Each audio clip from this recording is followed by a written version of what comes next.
السلام عليكم ورحمة الله تعالى وبركاته. سو دواء channel IFTIINKA period.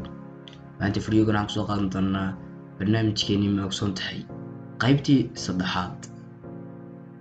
ma ogsoontahay in shirkadda Google ay aasaasay laba dhalinyaro oo kala ah Sergey Brin iyo Larry Page. ma ogsoontahay inuu telefoonka sameeyay Alexander Graham Bell laakiin uu hormariyay Antonio Meucci. laakiin dadka badan ay u maleeyaan inuu sameeyay Antonio Meucci, laakiin fikradaasi way qaldan tahay. laakiin waxa sameeyay Alexander Graham.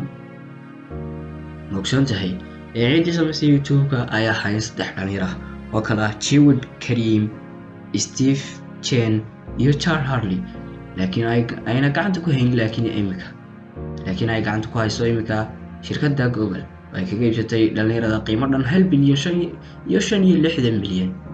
ma ogsoontahay ciidii samaysay Twitter-ka ay tahay iyagana 4 dhalinyaro oo kala ah Chuck Dorsey, Noah Glass, Evan Williams iyo Big Stone ayna hirgeliyeen shirkadda haatan loo yaqaano ee Twitter.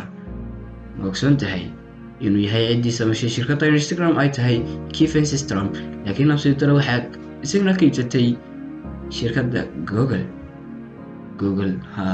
Google imka shirkadaha yar soo koriyaba waxay ku haysataa xorta dabaray.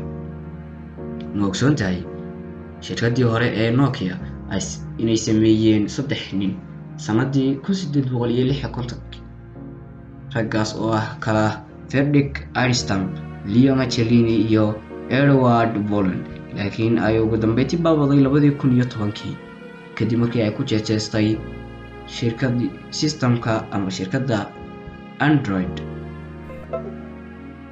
ma ogsoontahay in ninkii sameeyay game-ka ay iminka dadku ku waasheen ee PUBG Mobile uu yahay Brendan Green.